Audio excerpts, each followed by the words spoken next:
Salut, c'est Mathieu de Ludovox et aujourd'hui dans ce Ludo Chrono, je vais vous présenter Steel Arena. C'est un jeu de robots et d'affrontements pour 2 à 4 joueurs de 14 ans et plus, des parties de 30 minutes à 40 minutes. Dans Steel Arena, l'humanité s'ennuie et a décidé de construire des robots pour les voir se castagner. Et les robots se castagnent sur une arène qui est faite tout en acier et avec laquelle ils vont pouvoir se surarmer en la découpant elle-même. Donc nous avons ces petits robots qui sont représentés par des plateaux de joueurs, un petit peu donc des cœurs de robots, mais également des modules. Ces modules représentent à la fois les possibilités des robots en termes d'action, de défense et de déplacement, mais également leurs points de vie et donc les points de victoire des adversaires. Comment gagner? Il faut collecter le plus de trophées de robots ennemis en leur infligeant des points de dégâts tout simplement.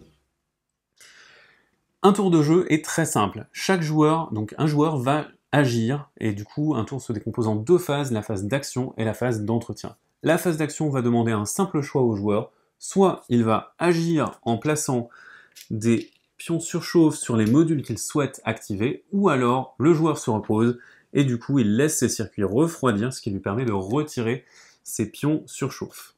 Une fois que c'est fait, il y a la phase d'entretien qui permet d'acquérir de nouveaux modules, j'y viens dans un instant. Lorsqu'un joueur décide d'agir, il va donc activer autant de modules qu'il le souhaite. Si par exemple le robot rouge veut tirer sur le robot bleu, le rouge et le robot rouge ne peut tirer avec son arme qu'en ligne droite. Il va donc devoir utiliser son module pour tourner, il va donc devoir faire surchauffer son module pour tourner, hop, comme ceci, et ensuite il fera activer son module cricket qui lui permettra de tirer et donc de faire un point de dégâts comme indiqué ici. Le robot bleu prendra un point de dégâts, le robot bleu va choisir un module à donner au robot rouge, et en tant que trophée, et le tour du robot rouge est fini, son tour d'action peut être fini s'il le souhaite. Lorsque vient la fin de la phase d'action, un joueur robot donc va récupérer la tuile qui se trouve sous lui. Ceci est un nouveau module, donc il a découpé un bout de l'arène qu'il va pouvoir mettre. Donc ici nous avons par exemple un déplacement en saut, nous avons plein de choses différentes.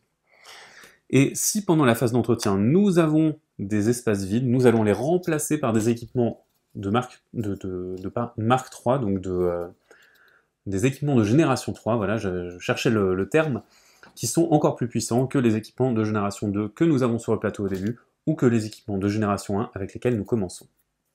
Nous mettons face cachée, et ce sera aux autres joueurs, peut-être, d'aller dessus pour le découvrir lors d'une phase d'entretien suivante. Nous ne pouvons pas avoir plus de 12 modules, puisque vous pouvez le voir, nous avons 12 emplacements autour de chaque robot, et la partie, une fois que nous aurons infligé quelques dégâts, va s'achever de 3 manières différentes. Soit la pile de tuiles 3 se termine, et du coup nous allons compter les trophées, soit un joueur a atteint 10 trophées, soit enfin un robot cesse de fonctionner car il a perdu tous ses modules. Dans ce cas-là, la partie s'arrête et nous comptons qui a le point de module. Même si vous mourrez, il peut arriver que vous gagnez. C'est tout simple, on se bat pour la gloire. Voilà, vous savez à peu près tout. Amusez-vous bien avec les drones et à bientôt sur Ludovox. Ciao!